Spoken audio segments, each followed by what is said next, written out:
নমস্কাৰ আজি আমি সমাজৰ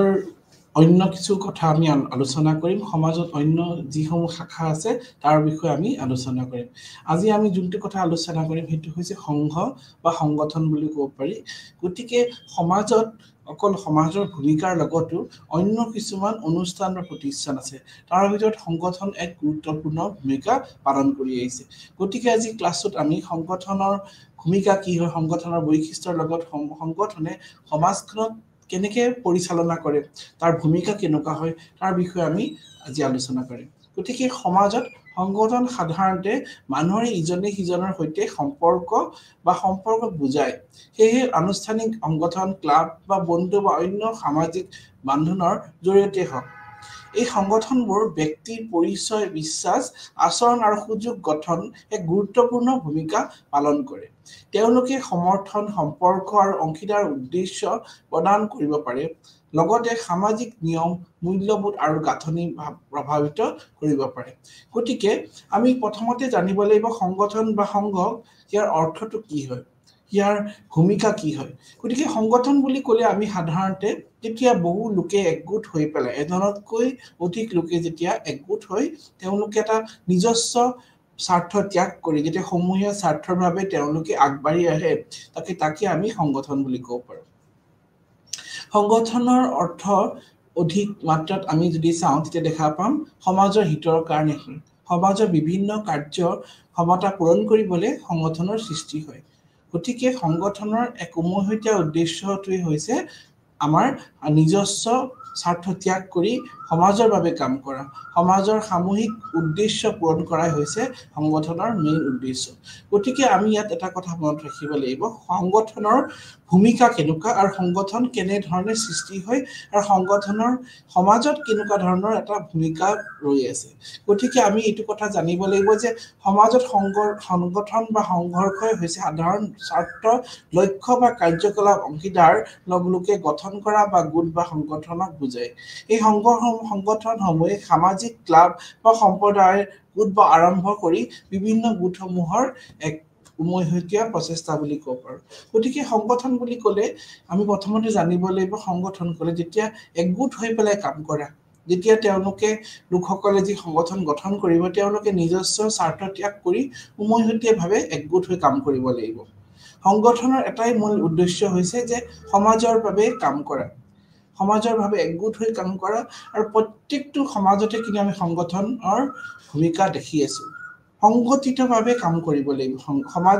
সমাজত অকল আমি একাষৰীয়াকৈ কেতিয়াও কাম কৰিব নোৱাৰো সমাজত কাম কৰিব হলে সদায় সংগঠিতভাৱে কাম কৰিব লাগিব সংগঠিতভাৱে কাম কৰিলে সমাজখন আগবাঢ়ি যাব বা সমাজখন এক সুস্থিৰ দিশত সুপৰিচালিতভাৱে যেতিয়া আগবাঢ়ি যাব পালে আমি যদি পৰিকল্পনা কৰিব পাৰোঁ তেতিয়া হলে আমি সমাজৰ এক গুৰুত্বপূৰ্ণ ভূমিকা যোনটো হৈছে সংগঠন প্ৰত্যেকটো সমাজতে আমি বিভিন্ন ধৰণৰ সংগঠন দেখি আহিছো সেইটো হলে আনুষ্ঠানিক সংগঠনৰ কথাই কওঁ নাইবা য'ত মানে কিছু নিৰ্দিষ্ট নিয়ম নীতিৰ মতেৰে আমি চলিব লাগিব কিছুমান ৰুলছ এণ্ড ৰেগুলেশ্যন আছে এছ'চিয়েশ্যনৰ এটা আমি সংগঠনৰ আৰু বহুত আমাৰ দেখা পাওঁ দুই ধৰণৰ আছে আনুষ্ঠানিক অনানুষ্ঠানিক সংগঠন আছে গতিকে আমি দেখা পালোঁ যে আমি সংগঠনৰ এক বিশেষ ভূমিকা আছে যোনটো সমাজখন ভালকে চলিবলৈ এটা পৰিকল্পিতভাৱে যে সমাজখন চলিবলৈ আমাৰ সংগঠনৰ অত্যন্ত প্ৰয়োজন আমি দেখা পাওঁ বহু সময়ত যে সমাজখনত বহু সময়ত বিবিচাৰ চলি যায় সমাজখনত মানুহৰ মাজত মানে একতা ভংগ হয় আৰু সমাজখনত কেতিয়াবা বহু সময়ত দেখা পাওঁ যে ইটোৱে সিটোৰ মাজত মানে কাজিয়া সৃষ্টি হয় কি কাৰণে হয় কাৰণ কি সমাজখনত শান্তিৰ অভাৱ পৰে সমাজখনত বিবিচাৰ সৃষ্টি হয় গতিকে সমাজখন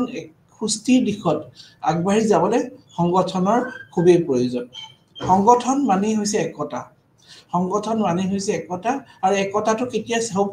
যেতিয়া সেই লোকসকল যিসকল সংগঠনৰ লোক তেওঁলোকে যেতিয়া নিজস্ব স্বাৰ্থ ত্যাগ কৰি সমূহীয়াভাৱে তেওঁলোকে আগবাঢ়ি আহিব সমূহীয়াভাৱে তেওঁলোকে এটা নিজস্ব উদ্দেশ্যলৈ আগবাঢ়িব তেওঁলোকে অন্য কথা নাভাবি যেতিয়া তেওঁলোকে সমাজৰ কাৰণে ভাবিব তেতিয়াহে এটা সংগঠনৰ দীৰ্ঘায়ু হ'ব পাৰে নাইবা সংগঠন এটা থাকিব পাৰে গতিকে আমি এটা কথা জানিব লাগিব যে সমাজত এই সংগঠনসমূহে কিন্তু বহুত ভূমিকা পালন কৰি আছে এই সংগঠনসমূহে সমাজখনৰ এটা পৰিচয় বুলি ক'ব পাৰোঁ সমাজখন কেনেধৰণে চলিছে, সমাজখনৰ মানে কিমান দূৰ উন্নতি হৈছে, সংগঠনসমূহে নাইবা সংস্থাসমূহে আমাক দাঙি ধৰিছে। এই সংগঠনসমূহৰ ব্যক্তিৰ পৰিচয়, বিশ্বাস, আলোচনা আৰু সুযোগ গঠনে গুৰুত্বপূৰ্ণ ভূমিকা পালন কৰে। যে ব্যক্তিসকলৰ বিশ্বাসৰ ওপৰতো সংগঠন জড়িত হয়, যেনেকৈ ধৰ্মীয় সংগঠন বুলি কওক আমি, নাইবা যদি আমি কেতিয়াবা মানে বেলেগ বেলেগ ধৰণৰ সংগঠন হ'ব পাৰে, হয়তো এইটো মানে ফৰ্মেল নহ'বও পাৰে, কিন্তু এই সংগঠনটো বিশ্বাসৰ ওপৰতো জড়িত আছে। যেনেকে যেতিয়া 10জন লোকে একগোট হৈ পেলাই কাম কৰিবলৈ যাব, তেওঁলোকৰ এটা বিশ্বাস জড়িত থাকিব লাগিব। এই সংগঠনটো যে চলাব, তেওঁলোকৰ এটা বিশ্বাস জড়িত থাকিব লাগিব, নহ'লেতো সংগঠনটো কেনেকে চলিব। গতিকে তেওঁলোকৰ প্ৰথম কথা এটা বিশ্বাস থাকিব লাগিব, তেওঁলোকৰ এই সংগঠনটোৰ ওপৰত বিশ্বাস থাকিব লাগিব, লগতে তেওঁলোকৰ সেই সমূহীয়া গোটটোৰ ওপৰত তেওঁলোকৰ বিশ্বাস থাকিব লাগিব। যদি তেওঁলোকৰ ওপৰত বিশ্বাস থাকে, তেতিয়াহে কি হ'ব, সংগঠনটো ছাৰ্ভাইভ কৰিব পাৰিব। গতিকে এইটো এটা গুৰুত্বপূৰ্ণ কথা যে সংগঠনটো চলিবলৈ, ভালকে আগবাঢ়ি যাবলৈ প্ৰথম কথা তেওঁলোকৰ মাজত এটা পৰিকল্পিত এটা থাকিব লাগিব, প্লেনিং থাকিব, তাৰ লগতে এটা বিশ্বাস থাকিব লাগিব, আচাৰ আৰু সুযোগৰ গঠন। আৰু লগতে এই সংগঠনসমূহে কি কৰে, যাৰ সংগঠনৰ ব্যক্তিসকলক এটা সুবিধা প্ৰদান কৰি দিয়ে, তেওঁলোকক এটা সুবিধা প্ৰদান কৰে, সমূহীয়াভাৱে তেওঁলোকে মাত মাতিবলৈ এটা সাহস পাই যায়। হয়তো এজন ব্যক্তিয়ে তেওঁৰ যিখিনি সমস্যা আছে, সেই সমস্যাখিনি তেওঁ অকলে ব্যক্ত কৰিবলৈ সমৰ্থন নহ'ব পাৰে, কিন্তু যেতিয়া তেওঁলোকে সংগঠিতভাৱে তেওঁলোকে আগবাঢ়ি যাব, সংগঠিতভাৱে তেওঁলোকে যেতিয়া কাম কৰিব, তেতিয়া আমি দেখা পাওঁ তেওঁ সেই নিজৰ সমস্যাটো খোলাকে ব্যক্ত কৰিবলৈ সাহস পায়। যে তেওঁ এটা সংগঠিতভাৱে যেতিয়া তেওঁ আগবাঢ়ি যায়, তেতিয়া তেওঁৰ সমস্যাখিনি সমূহীয়াভাৱে তেওঁ ক'বলৈ সাহস কৰে। গতিকে এটা সুযোগ প্ৰদান কৰে, লগতে তেওঁৰ যদি কিবা যদি তেওঁৰ টেলেণ্ট আছে, কিবা প্ৰতিভা আছে, সেই প্ৰতিভাটো কিন্তু সংগঠনে বিকাশ কৰিব সহায় কৰে। যেনেকৈ কালচাৰেল এছ'চিয়েশ্যন হ'ব পাৰে, সাংস্কৃতিক সংগঠন হ'ব পাৰে, সেইসমূহত আমি দেখা পাওঁ এজন ব্যক্তি যি প্ৰতিভা থাকে, সেই প্ৰতিভাখিনি বিকাশ কৰাত সহায় কৰে। সেই ব্যক্তিৰ যি প্ৰতিভা, যিখিনি তেওঁৰ টেলেণ্ট থাকে, সেই টেলেণ্টখিনি বিকাশ কৰাত সহায় কৰে, টেলেণ্টখিনি ৰাইজৰ আগত দাঙি ধৰাত সহায় কৰে। আমি এনেকুৱা বহুত দেখিছোঁ, সময়ে সময়ে বহুত সংগঠন আছে, যি সংগঠনসমূহে ব্যক্তিসকলৰ মানে টেলেণ্টটো দাঙি ধৰাত সহায় কৰে। হয়তো সেই প্ৰতিভাটো,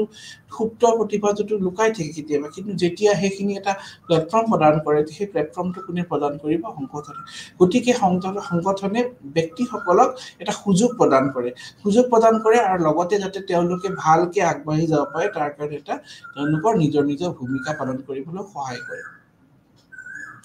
লগতে তেওঁলোকক সমৰ্থন, সম্পদ আৰু অংশীদাৰৰ উদ্দেশ্য প্ৰদান কৰিব পাৰে। সমৰ্থন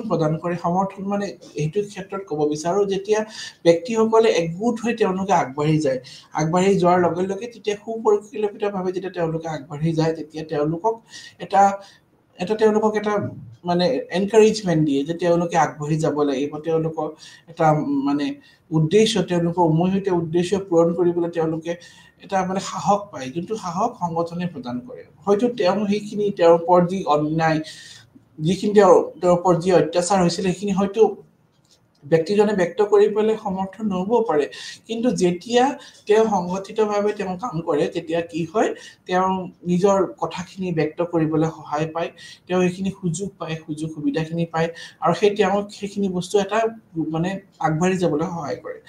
তেওঁলোকে সমৰ্থন, সম্পৰ্ক আৰু অংশীদাৰৰ উদ্দেশ্য পালন কৰিব পাৰে, লগতে সামাজিক নিয়ম, মূল্যবোধ আৰু গাঁথনি প্ৰভাৱিত কৰিব পাৰে। লগতে এইটো সামাজিক নিয়ম আৰু মূল্যবোধৰ কথা কৈছে। সামাজিক নিয়ম, যিখিনি আমাৰ সমাজত যিখিনি প্ৰচলিত নিয়ম আছে, সেই নিয়ম কানুনখিনি গাঁথনিগতভাৱে কৰিব পৰাত সহায় কৰে, এটা ষ্ট্ৰাকচাৰ এটাত সহায় কৰে। আমাৰ যি সমাজত যি নিয়ম আছে, যি প্ৰবাদ চলি আছে, যি নিয়ম আমি যুগে যুগে চলি আহিছোঁ, যি সামাজিক নিয়ম, সেইখিনি সামাজিক নিয়মখিনিক আমাক গাঁথনিগতভাৱে প্ৰভাৱিত কৰিবলৈ সহায় কৰে। এই নিয়মখিনি এটা সুপৰিকল্পিতভাৱে আমাক চলাই, সেই নিয়মৰ মাজতে যেতিয়া আমি চলিব পাৰোঁ, এই নিয়মৰ মাজেৰে যেতিয়া আমি আগবাঢ়ি যাব পাৰোঁ, তাৰ কাৰণে কিন্তু মানে সংগঠনে যথেষ্ট পৰিমাণে সহায় কৰে। তাৰ লগতে সমাজত সম্পৰ্ক বিশেষত্বভাৱে ব্যাপকভাৱে পৃথক হ'ব পাৰে, কিন্তু কিছুমান সচৰাচৰ বৈশিষ্ট্যৰ ভিতৰত থাকিব পাৰে। গতিকে আমি দেখা পাম এই সংগঠনৰ হয়তো কিছু কিছু মানে সমাজ ভেদে আমি দেখা পাম তেওঁলোকৰ ৰোলটো বৈশিষ্ট্যটো বেলেগ বেলেগ হ'ব পাৰে তেওঁলোকৰ বৈশিষ্ট্য বেলেগ বেলেগ কিন্তু সাধাৰণতে আমি দেখা পাওঁ বেছিভাগ সংগঠনৰে কিছুমান কমন মানে বৈশিষ্ট্য আছে আৰু সেইসমূহ প্ৰত্যেকটো সমাজতে একেই হয় প্ৰথমতে হৈছে সদস্যতা সংগঠনৰ এনে ব্যক্তি যি অংশীদাৰকাৰী স্বাৰ্থ লক্ষ্য বা পৰিচয়ৰ ওপৰত আধাৰিত এক স্বেচ্ছাই একেলগে যোগদান কৰে গতিকে সদস্যতাটো হৈ মেম্বাৰশ্বিপ যোনটো সংগঠনৰ এক গুৰুত্বপূৰ্ণ বুলি আমি ভূমিকা ক'ব পাৰোঁ কাৰণ কি এক এনে ব্যক্তি থাকে যি অংশ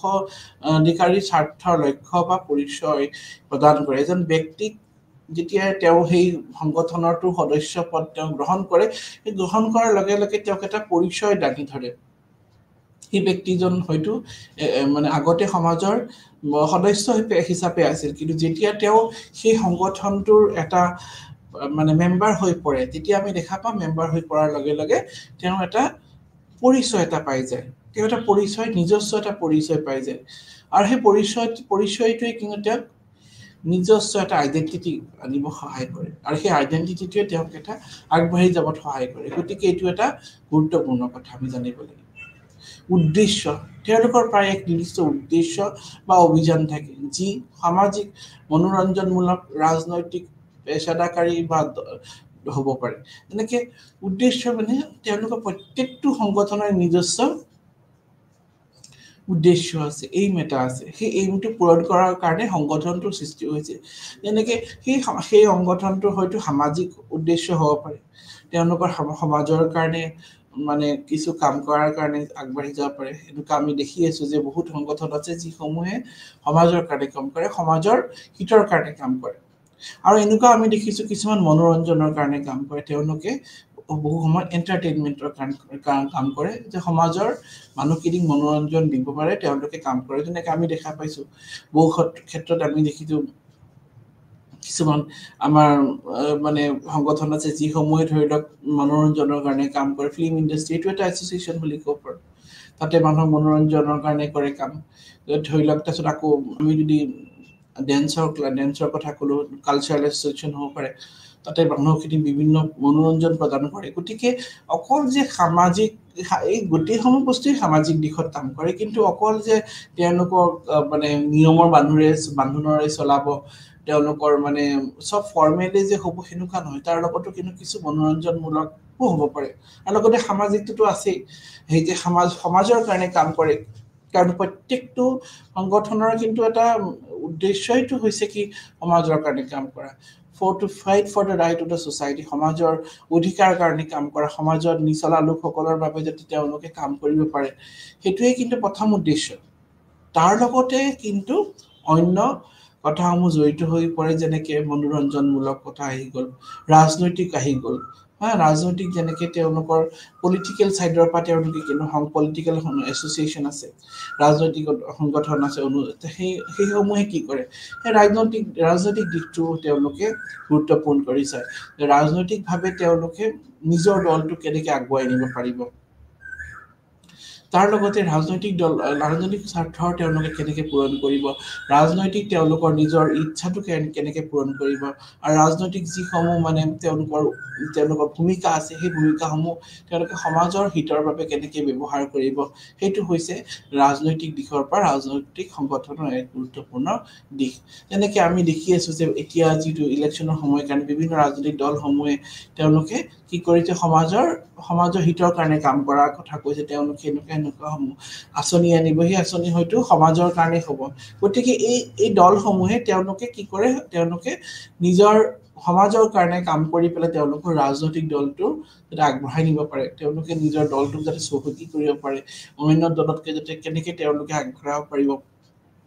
কেনেকৈ তেওঁলোকে যাতে ভাল কাম এটা কৰিব পাৰিব সেইটো কাৰণে সদায় প্ৰয়াস কৰি আহিছে লগতে এইটো এক গুৰুত্বপূৰ্ণ দিশ বুলি ক'ব পাৰোঁ কাৰণ কি আমি দেখা পাওঁ অকল যে মানে সংস্থাটোৱে যে অকল সামাজিক দিশটোৱে চাব এইটো নহয় সমাজৰ বিভিন্ন সমস্যাসমূহে দূৰ কৰিব সেইটোৰ লগতে কিন্তু মনোৰঞ্জনমূলক ৰাজনৈতিক আৰু তাৰ লগতে পেছাদাৰী যি দায়িত্ব আছে সেই দায়িত্বও কিন্তু তেওঁলোকে পালন কৰি আহিছে তাৰ নেক্সট আমাৰ বৈশিষ্ট্যটো সংগঠনসমূহৰ আনুষ্ঠানিক গাঁথনি থাকিব পাৰে, যেনে আমি নেতৃত্বৰ ভূমিকা সীমিত আৰু উপ আইন বা আৰু সেইবোৰৰ অধিক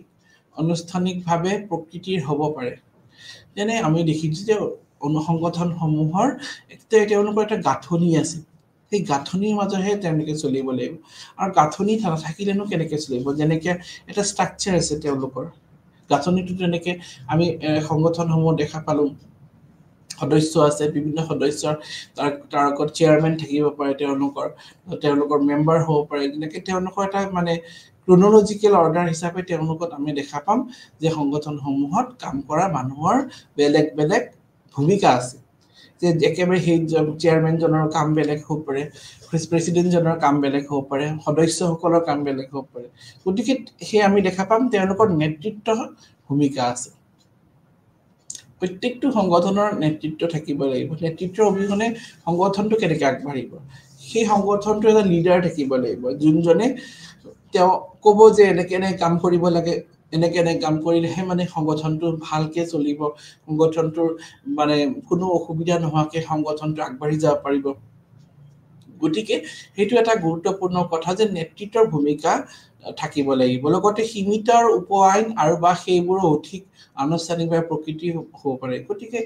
নেতৃত্বৰ ভূমিকা থাকিব। নেতৃত্বৰ ভূমিকা যেনে সেই মানে সেইটো বস্তু মানে সংগঠনটো এটা অনানুষ্ঠানিক প্ৰকৃতিৰ হ'ব পাৰে। অধিক অনানুষ্ঠানিক প্ৰকৃতি মানে যেনেকে ইনফৰ্মেল হ'ব পাৰে, যেনেকে কিছু সদায় যে ফৰ্মেলি হ'ব, আনুষ্ঠানিকে নহ'ব সেইটো নহয়, অনানুষ্ঠানিকো হ'ব পাৰে। আৰু লগতে সেই তেওঁলোকৰ আমি দেখা পাম যে কিছুমান নিয়ম আছে, প্ৰত্যেকটো সংগঠনৰ কিছুমান নিয়ম আছে আৰু লিমিটেশ্যনো আছে, যে সংগঠনটোৱে এইখিনি কামহে কৰিব পাৰিব, তাৰ বাহিৰে তেওঁলোকে কৰিব নোৱাৰে, নাইবা তাৰ বাহিৰে তেওঁলোকৰ সীমাৰ বাহিৰত আছে। গতিকে তেওঁলোকে নিজকে সেই সীমাৰ ভিতৰত ৰাখিহে কাম কৰিব লাগিব। গতিকে তেওঁলোকে যেতিয়া সেই সীমাৰ ভিতৰত ৰখি পেলাই কাম কৰিব, তেতিয়াহে তেওঁলোকৰ মানে কষ্টটো সাৰ্থক হ'ব আৰু নাইবা কামটো সুচাৰুভাৱে চলিব। তাৰপিছত হ'ল কাৰ্যকলাপ। আমি দেখা পাওঁ তেওঁলোকৰ উদ্দেশ্য পূৰণ কৰিবলৈ বিভিন্ন কাৰ্যকলাপ জড়িত থাকে, যাৰ ভিতৰত থাকিব পাৰে অনুষ্ঠান, সভা, ওকালতি, সমাজ সেৱা বা নেটৱৰ্কিং। গতিকে এইটো এটা গুৰুত্বপূৰ্ণ কথা যে সংগঠনসমূহৰ আমি দেখা পাম প্ৰত্যেকটো সংগঠনসমূহৰ কিছু কিছু কাৰ্যকলাপ আছে। কাৰ্যকলাপ বুলি ক'লে আমি দেখা পাম কাৰ্যকলাপ তেওঁলোকে কিখিনি এক্টিভিটি পাৰফৰ্ম কৰিব। যেনেকৈ আমি সভা সমিতি পাতা, আমি যে দেখা পাওঁ বহুত সময়ত সভা পাতে, সভাবিলাক পাতে। সেই সভাসমূহ কিয় পাতে? সভাখিনি যাতে পাতা হয় কাৰণ কি, সভাটো পাতিলে ভালকে তেওঁলোকে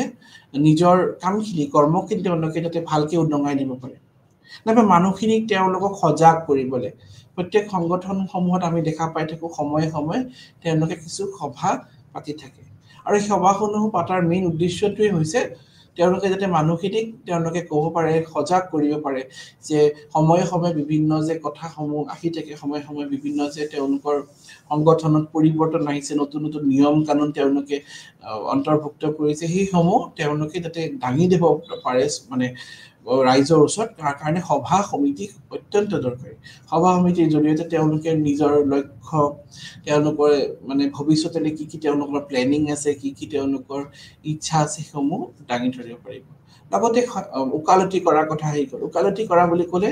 ইয়াত কি কথাটো বুজাইছে যে তেওঁলোকে নিজৰ উদ্দেশ্য, তেওঁলোকৰ যিখিনি লক্ষ্য, সেইখিনি যাতে তেওঁলোকে ভালকে দাঙি দিব পাৰে। তেওঁলোকে নিজৰ মানে কৰ্মখিনি, তেওঁলোকৰ যিখিনি এইম, তাতে যাতে তেওঁলোকে ডিফেণ্ড কৰিব পাৰে। অন্য পক্ষই যাতে তেওঁলোকৰ যিখিনি মানে লক্ষ্য আছে, লক্ষ্যৰ ওপৰত যাতে কোনো আঙুলিয়াব নোৱাৰে, তাৰ কাৰণে তেওঁলোকে সময়ে সময়ে হয়তো তাকে ডিফেণ্ড কৰিবলৈও লগা হ'ব পাৰে। সমাজ সেৱা নেটৱৰ্কিঙৰ কথা আহিলে, সমাজ সেৱা মানে সমাজৰ কাৰণে কেনেকৈ কাম কৰিব, ছ'চাইটিৰ কাৰণে তেওঁলোকে কেনেকৈ কাম কৰিব, সময়ে সময়ে সমাজৰ কাৰণে তেওঁলোকে কি কাম কৰিব, কেনেকুৱা ধৰণৰ সমাজ সেৱা হ'ব, ছ'চিয়েল ৱৰ্কটো কেনেকুৱা হ'ব। কাৰণ কি, সংগঠন মানেই হৈছে সমাজৰ কাৰণে কাম কৰিব লাগিব। সমাজৰ বিভিন্ন সময়ত সমাজ সেৱামূলক কামবিলাক কৰিব লাগিব। সমাজ সেৱামূলক কামবিলাক কৰিলেহে সমাজখন ভালকে আগবাঢ়ি যাব পাৰিব। গতিকে এইসমূহ এটা গুৰুত্বপূৰ্ণ কথা, যিটো আমি মনত ৰাখিব লাগিব। তাৰপিছত সংগঠনবোৰে তেওঁলোকৰ সদস্যসকলৰ মাজত এক আন্তৰিকতা আৰু সম্প্ৰদায় অনুভূতি বৃদ্ধি কৰে সামাজিক সমৰ্থন সদস্যতা আৰু বাৰ্তালাপৰ সুযোগ প্ৰদান কৰে সম্প্ৰদায় বুলি ক'ব গ'লে এটা কমিউনিটি ফিলিং যে সম্প্ৰদায় অনুভূতি বৃদ্ধি পায় যেনেকৈ যেতিয়া সংগঠনটো সৃষ্টি হ'ল সাধাৰণতে আমি সংগঠন কেতিয়া হয় যেতিয়া সৃষ্টি হয় কোন সময়ৰ লোকৰ মাজত যাৰ মাজত ধৰি লওক এটা কমননেছ আছে এটা মানে তেওঁলোকৰ মাজত কিছুমান একেই আছে যেনেকৈ আন্তৰিক তেওঁলোকৰ লক্ষ্য এটাই তেওঁলোকে হয়তো এটাই কমিউনিটিৰ হ'ব পাৰে সম্প্ৰদায় হ'ব পাৰে নাইবা তেওঁলোকৰ ভাষা একেই হ'ব পাৰে গতিকে কিছু মানে কমননেছ থকাৰ ওপৰত আধাৰতহে তেওঁলোকে এটা আমি দেখা পাওঁ সমাজত সংগঠন সৃষ্টি হয় গতিকে এই সংগঠনসমূহ আমি দেখা পাম সদস্যসকলৰ মাজত এক আন্তৰিকতা থাকিব লাগিব সদস্যসকলে তেওঁলোকে সদায় ভাবিব লাগিব তেওঁলোকৰ মানে অন্য লোকৰ লগত তেওঁলোকে যাতে ভালকে মিলা প্ৰীতিকে চলে তেওঁলোকে যাতে সদায় সহযোগিতা আগবঢ়ায় সদায় তেওঁলোকে সেই লোকসকলৰ মাজত যে হেল্পফুল নেচাৰ যোনটো থাকিব লাগে সামাজিক সমৰ্থন সদায় বঢ়াব তেতিয়া আমি দেখা পাওঁ সেই সংগঠনসমূহে যেতিয়া সমাজত তেওঁলোকৰ সদস্য নাইবা তেওঁলোকৰ মানে গ্ৰুপৰ মাজত যেতিয়া সমস্যাৰ সৃষ্টি হ'ল তেতিয়া তেওঁলোকে কি হয় দেখা পাওঁ সদায় তেওঁলোকে আগবাঢ়ি আহি পেলাই সহায় হাতখন আগবঢ়ায় গতিকে ইয়াৰ লগত বাৰ্তালাপৰ সুযোগ এইটো কথা কৈছে যে কিবা যদি কাৰোবাৰ ওপৰত যদি মানে অন্যায় বিচাৰ হৈছে নাইবা তেওঁলোকৰ যিখিনি মানে মনৰ কথাখিনি ব্যক্তিসকলৰ মনৰ কথাখিনি ব্যক্ত কৰাৰ বাবে এটা প্লেটফৰ্ম প্ৰদান কৰে তেওঁলোকে বাৰ্তালাপৰ এটা সুবিধা প্ৰদান কৰে তাৰপিছত শাসন আহি গ'ল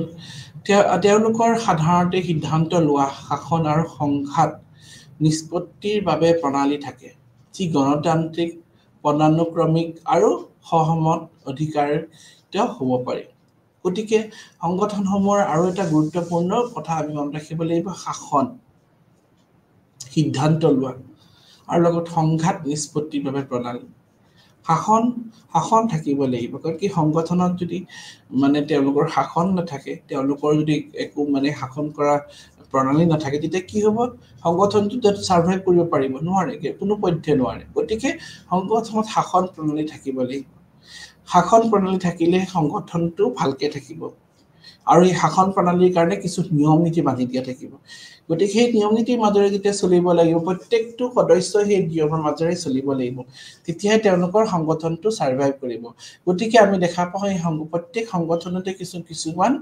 তেওঁলোকৰ শাসন থাকে কিছুমান শাসন প্ৰণালী থাকে আৰু সেই শাসন প্ৰণালীৰ মাজেৰেহে চলিব লাগিব তাৰ লগতে সিদ্ধান্ত ডিচিশন মেকিং সিদ্ধান্ত লোৱা এটা তেওঁলোকৰ মাজত থাকিব লাগিব যে বিভিন্ন সময়ত তেওঁলোকে নিজৰ সিদ্ধান্ত যাতে তেওঁলোকে ল'ব পাৰে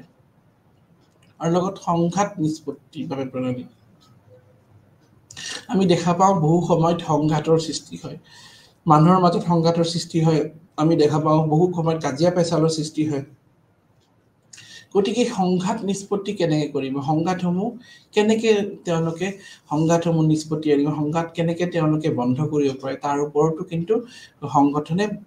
বহু পৰিমাণে চেষ্টা কৰি আহিছে যেনেকৈ সমাজখনত বহুত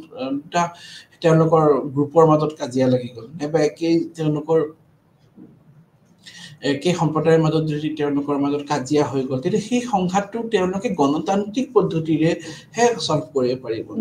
গণতান্ত্ৰিক পদ্ধতি এনেকুৱা নহয় যে সংঘাত লাগি তেওঁলোকে এটা পক্ষৰ লগত সংগঠনে এটা পক্ষৰ লগত তেওঁলোকে মানে ছাপোৰ্ট কৰিলে মাৰপিট হৈ গ'ল সেনেকুৱা নহ'ব গণতান্ত্ৰিক ডেমক্ৰেটিক ৱে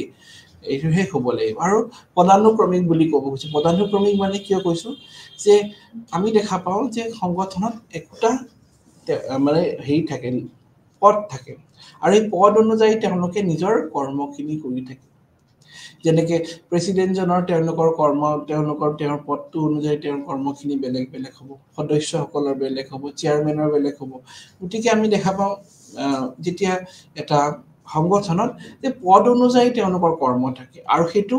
গণতান্ত্ৰিক পদ্ধতিৰে হ'ব যে এই পদটো সিলেকশন হোৱাৰ বাবে তেওঁলোকে গণতান্ত্ৰিক পদ্ধতিৰেহে কৰিব লাগিব নিজৰ ইচ্ছা মতে নহয় গতিকে সংগঠন এটা সাৰ্ভাইভ কৰিবৰ কাৰণে বহুতখিনি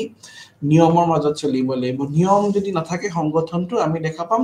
এই সংগঠনটো আৰু বেছি দিন সাৰ্ভাইভ নকৰে বেছি দিন মানে বেছি দিন থাকিব নোৱাৰে আস্তে আস্তে লুপ্ত হৈ যায় আৰু লুপ্ত হৈ যোৱাৰ মেইন কাৰণটোই হৈছে তাতে গণতান্ত্ৰিক পদ্ধতি নাই তাতে নিয়ম কানুন নাই তাতে শাসন নাই আৰু সেই সমূহ থাকিলেহে কিন্তু সংগঠনটো মানে জীয়াই থাকিব তাৰ পিছৰটো হৈছে পইণ্টটো হৈছে স্বেচ্ছামূলক অংশগ্ৰহণ সংগঠনত অংশগ্ৰহণ সাধাৰণতে স্বেচ্ছামূলক হয় সদস্যসকলে তেওঁলোকৰ আগ্ৰহ আৰু পছন্দৰ ওপৰত আধাৰিত কৰি যোগদান আৰু অৱদান দিবলৈ বাছনি কৰে এইটো এটা গুৰুত্বপূৰ্ণ কথা যে স্বেচ্ছামূলক অংশগ্ৰহণ স্বেচ্ছামূলক নিজৰ ইচ্ছা মতে তেওঁলোকে যায় তাতে কোনো কাকো জোৰ জবস্তি কৰি নকয় যে তোমালোকে এইখিনি কাম কৰিবই লাগিব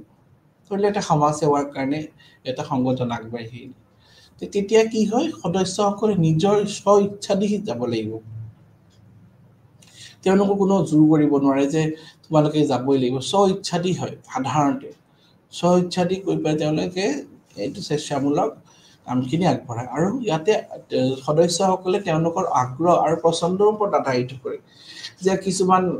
এনেকুৱা সদস্য হ'ব পাৰে তেওঁলোকে হয়তো সাফাই কামটো কৰিব নিবিচাৰিব পাৰে কিন্তু তেওঁলোকে বিচাৰে ধৰিতো অংকন কৰা দেৱালবিলাক অংকন কৰা আমি দেখা পাই থাকো গুৱাহাটীত বহুত ঠাইত দেৱালসমূহ অংকন কৰি ধুনীয়াকৈ অংকন কৰি পেলাই দেৱালসমূহত ধুনীয়াকৈ বস্তুখিনি ফুটি উঠায় সমাজৰ বিভিন্ন কথাসমূহ সমাজত যিখিনি মানে চলি আছে কথা সমাজত যিখিনি কথা সময়ে সময়ে যিখিনি সমস্যা সৃষ্টি হৈছে সেই কথাখিনি ধুনীয়াকৈ দেৱালত অংকন কৰি আমি দেখা পাওঁ বহু সংগঠনে সময়ে সময়ে তেওঁলোকে এটা দিন লৈ পেলাই সেই অংকন কৰি তেওঁলোকে সমাজৰ বিভিন্ন সমস্যাসমূহ দেৱালত অংকন কৰি প্ৰদৰ্শিত কৰে গতিকে সেই কিছুমান লোকৰ কাৰণে হয়তো দেৱাল অংকনটো তেওঁৰ এটা পছন্দ হ'ব পাৰে আৰু কিছুমানৰ হয়তো সাফাই কৰাটো হ'ব পাৰে কিছুমানৰ হয়তো তেওঁলোকে কাবাৰ ঘৰত গৈ পেলাই দান দিয়াটো হ'ব পাৰে নাইবা কিছুমানৰ কাৰণে হয়তো অন্নদানো হ'ব পাৰে গতিকে আমি দেখা পাওঁ যে সংগঠনৰ কিন্তু উদ্দেশ্য বেলেগ বেলেগ হ'ব পাৰে আৰু সেই উদ্দেশ্যৰ লগত মানে পূৰ্তি কৰিবলৈ তেওঁলোকৰ সদস্যসকলে নিজৰ আগ্ৰহ আৰু পছন্দৰ ওপৰত আধাৰ কৰি তেওঁলোকে তাৰপিছত প্ৰভাৱৰ কথা আহিলে সংগঠন তেওঁলোকৰ কাৰ্যকলাপ ওকালতিৰ প্ৰচেষ্টাৰ আৰু সামূহিক অঞ্চস্তৰৰ জৰিয়তে ব্যক্তিৰ সম্প্ৰদায় আৰু সমাজৰ ওপৰত গুৰুত্বপূৰ্ণ প্ৰভাৱ পেলায় গতিকে প্ৰভাৱটো এটা গুৰুত্বপূৰ্ণ কথা যোনটো আমি দেখা পাওঁ যে সংগঠনে প্ৰত্যেকটো সময়ে সময়ে পেলাই ৰাখিছে এটা ইম্পেক্ট বুলি আমি ক'ব পাৰোঁ যে আমি দেখা পাওঁ সংগঠনৰ যোনটো কাৰ্যকলাপ যিখিনি কৰ্ম সেই কৰ্মৰ জৰিয়তে সংগঠনে নিজৰ এটা প্ৰভাৱ পেলাই থৈ গৈছে নিজৰ এটা ইম্পেক্ট পেলাই থৈ গৈছে যেনেকৈ আমি দেখোঁ যে সময়ে সময়ে কিছুমান সংগঠন আছে তেওঁলোকে সমাজৰ কাৰণে খুব ধুনীয়াকৈ কাম কৰি আহিছে সমাজৰ হিতৰ কাৰণে বহুত ভালকৈ কাম কৰিছে আৰু তাৰ কাৰণে আমি দেখা পাওঁ তেওঁলোকক খুব প্ৰশংসা কৰা হৈছে তেওঁলোকক বহুত প্ৰশংসা কৰা হৈছে কাৰণ কি তেওঁলোকে হিতৰ কাৰণে সমাজৰ হিতৰ কাৰণে কাম কৰিছে আৰু তাৰ কাৰণে তেওঁলোকক বহু সময়ত কেতিয়াবা এনেকুৱা সংগঠন আছে হয়তো সমাজৰ ভালৰ কাৰণে কাম কৰা নাই তেতিয়া এনেকুৱা ধৰণৰ সংগঠনক কি কৰা হয় সমাজৰ পৰা সমাজৰ ভাল কাম নকৰিলে তেওঁলোকক কৰে কি তেওঁলোকে সমাজৰ কাৰণে কৰা নাই গতিকে তেওঁলোকক সেই কামৰ কাৰণে কেতিয়াও প্ৰশংসা নকৰে গতিকে আমি এনেকুৱা দেখিছোঁ যে সংগঠনৰ কৰ্মৰ ওপৰত কিন্তু বহুতখিনি নিৰ্ভৰ কৰে তেওঁলোকে যেনেকুৱা ধৰণৰ কৰ্ম কৰিব সেই কৰ্মৰ ভিত্তিত তেওঁলোকক প্ৰশংসা নাইবা নিন্দা কৰা আমি দেখা পাওঁ এনেকুৱা বহুত সংগঠন আছে যিটো সমাজৰ কাৰণে ভালকৈ কাম নকৰে নামতে সংগঠন হৈ আছে কিন্তু সমাজৰ কাৰণে একো কাম কৰা নাই নাইবা সমাজৰ হিতৰ বাহিৰত কাম কৰিছে গতিকে সেনেকুৱা সংগঠনক সমাজে নিন্দা কৰে গতিকে সমাজৰ এই সংগঠনসমূহক কিন্তু তেওঁলোকৰ কাৰ্যকলাপৰ কাৰণেহে চিনাক্তকৰণ কৰা হয় আৰু তেওঁলোকৰ কাৰ্যৰ জৰিয়তে নিজৰ চিনাকি দাঙি ধৰিছে তেওঁলোকে এই সংগঠনসমূহে কেতিয়াও মানে নিজৰ পৰিচয়টো বেলেগ ধৰণে দাঙিব পৰা নাই তেওঁলোকে এক প্ৰকাৰে তেওঁ কিমানখিনি কাম কৰিছে সংগঠনটোৱে আৰু সেই কাম কৰাৰ কাৰণে সমাজৰ কি প্ৰভাৱ পৰিছে সমাজত কেনেকুৱা ধৰণৰ প্ৰভাৱ পেলাইছে এনেকুৱা সংগঠন আমি দেখিছোঁ যে সমাজৰ হিতৰ কাৰণে বহুত কাম কৰিছে আৰু এই সংগঠন হয়তো বেছি জাকজমক নহ'বও পাৰে বহুত ধৰি লওক প্ৰচাৰ নহবও পাৰে, কিন্তু সেই সংগঠনটোৱে সমাজৰ কাৰণে বহুত কাম কৰিছে, সমাজৰ নিচলা লোকৰ কাৰণে বহুত কাম কৰিছে। গতিকে সেনেকুৱা সংগঠনক সমাজে সদায় প্ৰশংসা কৰে তেওঁলোকৰ কৰ্মৰ জৰিয়তে। একো নকৰাকে এনেই বহি থাকি নিষ্কৰ্ম এটা সংগঠনক আমি কেতিয়াও প্ৰশংসা নকৰোঁ। যিসমূহ সংগঠনে সমাজৰ কাৰণে কাম কৰিছে, সমাজৰ হিতৰ কাৰণে কাম কৰিছে, সমাজৰ উন্নতিৰ কাৰণে কাম কৰিছে, সেনেকুৱা ধৰণৰ সংগঠনক আমি সমাজে সদায় আঁকোৱালি লোৱা আমি দেখা পাওঁ। লগতে ওকালতিৰ প্ৰচেষ্টা আৰু সামূহিক কণ্ঠস্বৰৰ জৰিয়তে, ওকালতিৰ প্ৰচেষ্টা মানে যেতিয়া সমাজৰ আমি দেখিছো সমাজত যদি এনেকুৱা ধৰণৰ কৰ্ম চলি থাকে কিন্তু সমাজৰ হিতৰ কাৰণে নহয়, তেতিয়া সেই সংগঠনসমূহ আগবাঢ়ি আহে। আমি দেখি থাকো সময়ে সময়ে সেই সংগঠনসমূহ আগবাঢ়ি আহি পেলাই তেওঁলোকে কি কৰে, সমাজৰ কাৰণে তেওঁলোকে আগবাঢ়ি তেওঁলোকে মাত মাতে। তেওঁলোকে সমাজৰ ছাপোৰ্ট চিষ্টেম হিচাপে কাম কৰে। তেওঁলোকে দেখা পায় যে সমাজত এইটো কাম অন্যায় হৈ আছে, অবিচাৰ হৈ আছে, সমাজৰ বাহিৰত এইটো কাম চলি আছে। যেনেকে বাল্য বিবাহ বন্ধ কৰিবলৈ বহুত সংগঠন আগবাঢ়ি আহিছে আমি দেখিছো। আকৌ ডাউৰি চিষ্টেমটো, দহেজ প্ৰথাৰ ওপৰত বন্ধ কৰিবলৈ আমি এনেকুৱা দেখিছো বহুত সংগঠন আগবাঢ়ি আহি পেলাই কাম কৰিছে। তেওঁলোকে ইয়াৰ বিৰুদ্ধে তেওঁলোকে মাত মাতিছে,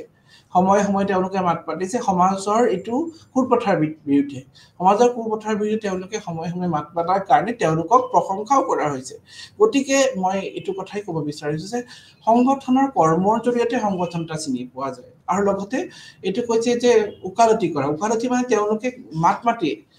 মাত মাতে সমাজৰ অন্যায়ৰ বিৰুদ্ধে, অন্যায় অবিচাৰৰ বিৰুদ্ধে তেওঁলোকে সদায় মাত মাতি অহা আমি দেখা পাওঁ। লগতে সামূহিক কণ্ঠস্বৰ মানে ক'বলৈ গ'লে সামূহিকভাৱে তেওঁলোকে নিজৰ মানে এটা আৱাজ সৃষ্টি কৰে, নিজৰ এটা মানে সমাজৰ এটা সমাজৰ কণ্ঠ হিচাপে তেওঁলোকে কাম কৰে। সমাজৰ কণ্ঠ হিচাপে কিয় কৰে বুলি কৈছো, কাৰণ কি যেতিয়া সমাজত কিছুমান এনেকুৱা কেতিয়াবা হ'ব পাৰে সেইসমূহ কাম যিসমূহ সমাজৰ হিতৰ কাৰণে নহয়, তেতিয়া কি হয় এই সংগঠনসমূহে আগবাঢ়ি আহি পেলাই তেওঁলোকে সমাজৰ কণ্ঠ হিচাপে কাম কৰে। সমাজৰ কণ্ঠ হিচাপে কাম কৰাৰ কাৰণে তেওঁলোকক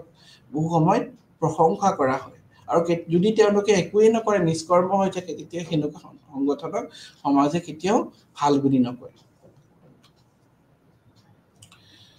তাৰ লগতে সমাজত সংগঠনবোৰৰ কেইবাটাও মুখ্য বৈশিষ্ট্য প্ৰদানমূলক আছে। স্বেচ্ছামূলক সদস্যতা, ব্যক্তিসকলে অংশীদাৰ কৰি স্বাৰ্থৰ লক্ষ্য আৰু মূল্যবোধৰ ওপৰত আধাৰিত কৰি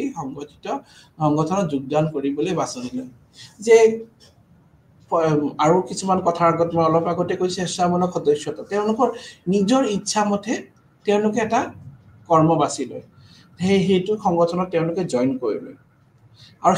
সেই সংগঠনত জইন কৰা তেওঁলোকৰ লক্ষ্য একেই থাকিব লাগিব অন্য সদস্যৰ লগত, অংশদানকাৰীৰ স্বাৰ্থ লক্ষ্য আৰু মূল্যবোধ ওপৰত আধাৰিত। মূল্যবোধ থাকিব লাগিব, মূল্যবোধৰ অবিহনেটো সংগঠন কেনেকে চাৰ্ভাইভ কৰিব। এইকাৰণে মূল্যবোধ তেওঁলোকৰ সেই সংগঠনৰ কিছুমান মূল্যবোধ থাকিব লাগিব। সংগঠনটো কি কাৰণে মানে প্ৰতিষ্ঠা হৈছে, ধৰি লওক সংগঠন এটা আমি উদাহৰণ কলো যে আমাৰ সমাজৰ মানে চাফ চিকুণ কৰাৰ কাৰণে তেওঁলোকে এটা মানে সংগঠন কৰিছে, মানুহখিনিক সজাগ কৰাৰ কাৰণে। কি কাৰণে, যাতে লেতেৰা নকৰক, য'তে ত'তে জাবৰ নেপেলাওক, জাবৰ পেলোৱা এটা নিৰ্দিষ্ট ঠাই তেওঁলোকে কৰিছে, আৰু মানুহখিনিক চাফা হবলৈ, লেতেৰা নকৰিবলৈ তেওঁলোকক আহ্বান জনাইছে। গতিকে আমি দেখা পাম এই স্বেচ্ছামূলক যি সংগঠন নাইবা স্বেচ্ছামূলক সদস্যতাই সদায় ব্যক্তিসকলে অংশীদাৰ কৰি স্বাৰ্থ আৰু লক্ষ্য আৰু মূল্যবোধৰ ওপৰত তেওঁলোকৰ সেই ব্যক্তিসকলে জানিব যে মূল্যবোধটো কি, যে চাফা কৰি থাকিলে আমাৰ দেশখনৰ উন্নতি হয়। জেগাখিনি যেতিয়া আমাৰ চাফা থাকিব, অন্য বাহিৰৰ লোকে আহি পেলাই আমাক সন্মান জনাব, ভাল পাব, আৰু লগতে আমাৰ বেমাৰ আজাৰো কম হ'ব। গতিকে মূল্যবোধটো কি, তেওঁলোকৰ ভেলু থাকিব, যে প্ৰত্যেকটো সংগঠনৰ এটা নিৰ্দিষ্ট ভেলু আছে, তেওঁলোকৰ এটা মূল্যবোধ আছে, আৰু লক্ষ্য আছে কি চাফা কৰি ৰাখা। এটা উদাহৰণস্বৰূপে যোনটো মই কলো। তাৰপিছত সামূহিক কাৰ্য আহি গ'ল। সংগঠনবোৰে ব্যক্তিসকলৰ উমৈহতীয়া উদ্দেশ্য প্ৰাপ্ত কৰিবৰ বা সামূহিক পদক্ষেপৰ জৰিয়তে অংশীদাৰকাৰী উদ্যোগবোৰৰ সমাধানৰ কৰিবলৈ একত্ৰিত হবলৈ সক্ষম কৰে। গতিকে এইটো সামূহিক কাৰ্য মানে এটা কমন মানে ৱৰ্ক, এটা আমি দেখা পাম যে সংগঠনৰ আন গুৰুত্বপূৰ্ণ কাৰ্য বুলি কওঁ। সামূহিকভাৱে তেওঁলোকে একগোট হৈ পেলাই কাম কৰে। উমৈহতীয়া উদ্দেশ্য প্ৰাপ্তৰ বাবে উমৈহতীয়া উদ্দেশ্যটোৱে হৈছে সংগঠনৰ এক গুৰুত্বপূৰ্ণ কথা উমৈহতীয়া উদ্দেশ্যটো লাগিবই আমি যদি অকল নিজৰ উদ্দেশ্যৰ কথা ভাবো নিজৰ স্বাৰ্থৰ কথা ভাবিলে আমি কেতিয়াও সংগঠনটো কেতিয়াও সাৰ্ভাইভ নকৰিম উমৈহতীয়া উদ্দেশ্য হয়তো সাফাৰ কাৰণে হ'ব পাৰে উমৈহতীয়া উদ্দেশ্য হয়তো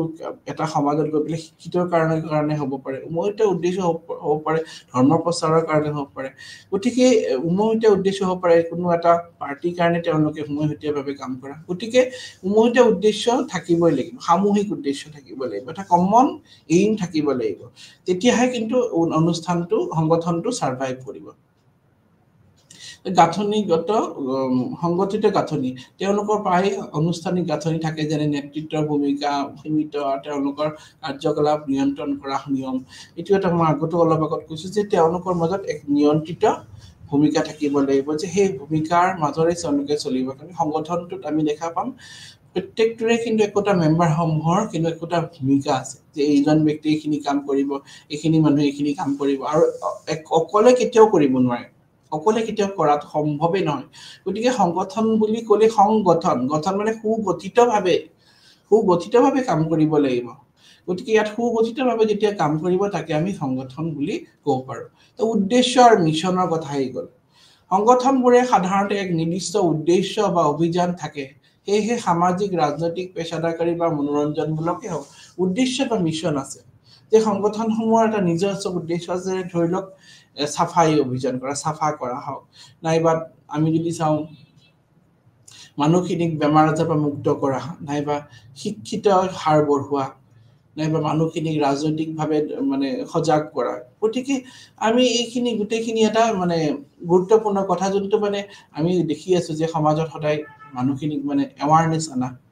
মানুহখিনি ধৰি লওক নতুন চৰকাৰৰ মানে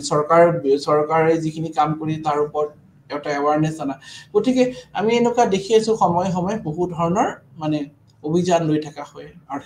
সেই অভিযানসমূহৰ উদ্দেশ্য থাকে কোটা উদ্দেশ্য আৰু মিছনৰ ওপৰতহে আধাৰিত হয় তাৰপিছত সম্প্ৰদায় আৰু নেটৱৰ্কিং সংগঠনসমূহত আমি দেখা পাওঁ তেওঁলোকৰ সদস্যসকলৰ মাজত সম্প্ৰদায়ৰ এক অনুভূতি বৃদ্ধি পায়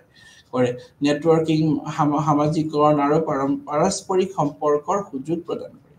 যে আমি দেখো যে সংগঠনসমূহ সাধাৰণতে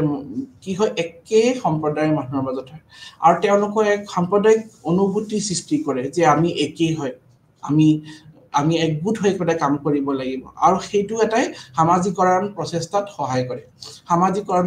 সহায় কৰে একগোট হৈ পেলাই ভাল কৰি চলা তেওঁলোকে ভাবে কি আমি একগোট হৈ পেলাই চলিলে আমাৰ মানে কৰ্মটো সফল হৈ আহিব গতিকে আমি দেখা পাই থাকো যে সামাজিক সংস্থাই বহু সময়ত সদায় একত্ৰীকৰণৰ কাৰণে আগবাঢ়ি যায় সামাজিকৰণৰ প্ৰচেষ্টাটো কিন্তু যথেষ্ট পৰিমাণে সহায় কৰে উকালতি আৰু প্ৰতিনিধিত্ব কৰাটো কিন্তু সংগঠনৰ এক গুৰুত্বপূৰ্ণ ভূমিকা আছে সংগঠনবোৰে তেওঁলোকৰ সদস্যৰ স্বাৰ্থ বা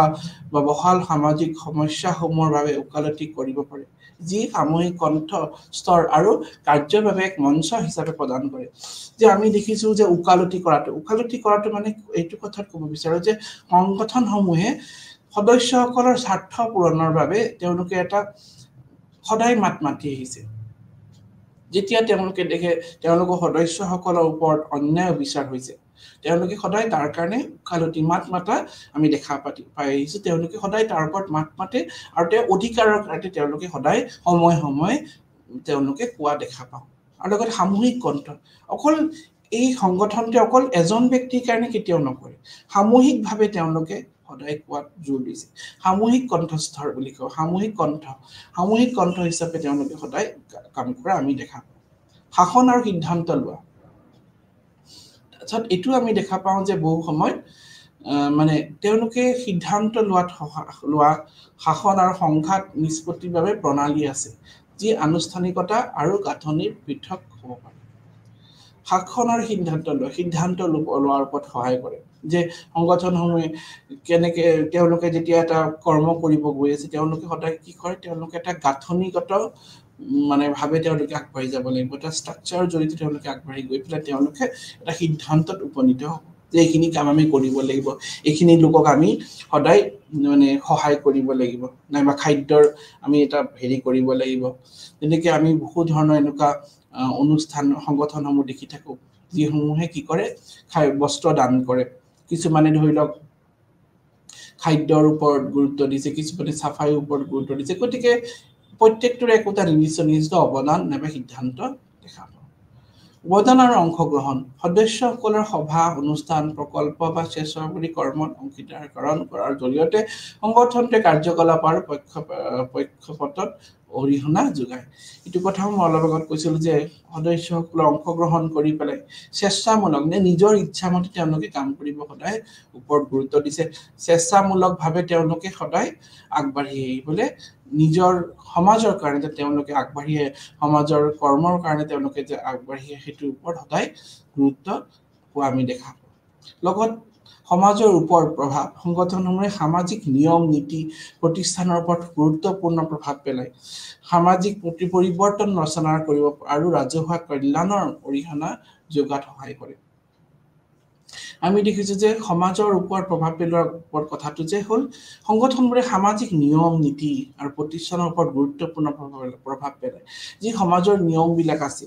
যে আগৰ পৰা নিয়মবিলাক চলি আহিছে আৰু হয়তো এনেকুৱা হ'ব পাৰে কেতিয়াবা কিছুমান নিয়ম নীতিত পৰিৱৰ্তন অনা দৰকাৰ আছে সেই নিয়ম নীতি সময়ে সময়ে আমি পৰিৱৰ্তন আনিব লাগিব সেই নিয়ম নীতিত হয়তো কিছুমান সালসলনি কৰিব লাগিব কাৰণ কি সেই নিয়ম নীতিত এই সময়ৰ লগত খাপ খোৱা নাই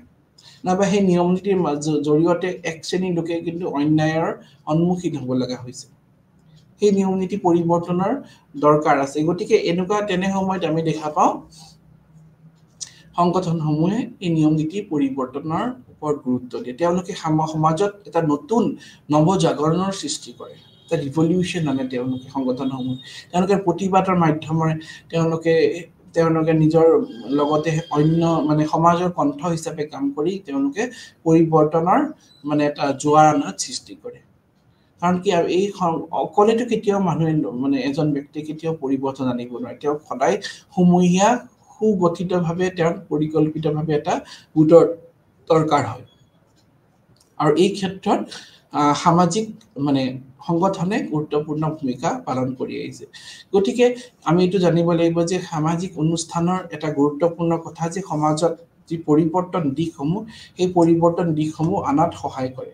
আৰু সময়ে সময়ে আমি দেখি আছো যে সমাজত যিবিলাক নিয়ম নীতি পৰিৱৰ্তন সেই পৰিৱৰ্তন আনাত কিন্তু সামাজিক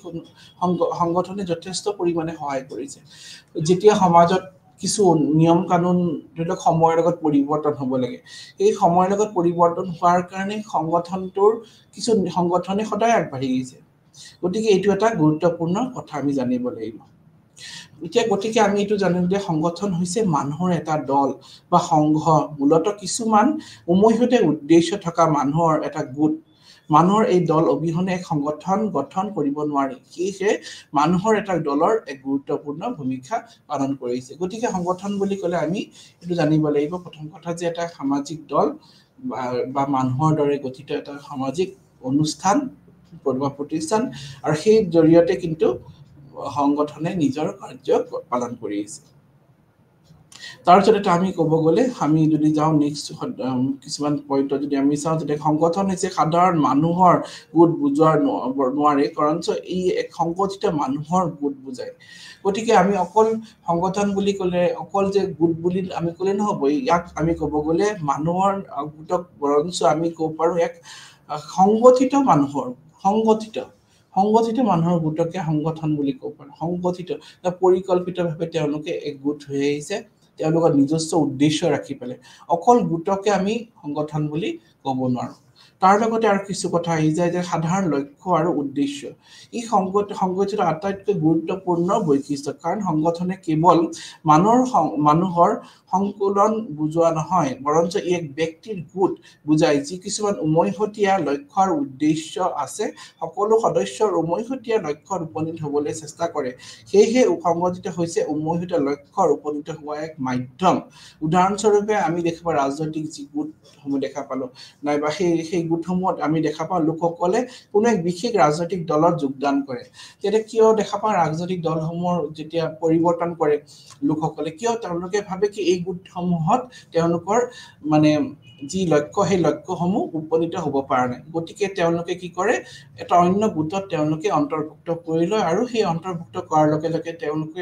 তেওঁলোকৰ যি লক্ষ্যসমূহ পূৰণ কৰিবলৈ তেওঁলোকে পাৰিব বুলি ভাবি তেওঁলোকে এটা নতুন গোটত অন্তৰ্ভুক্ত হয় গতিকে এইটো এটা গুৰুত্বপূৰ্ণ কথা আমি সেইটো জানিব লাগিব তাৰ লগত কিছুমান নিয়ম নীতিৰে বিধি আছে আমি জানো যে সংঘৰ এক সংগঠিত গোট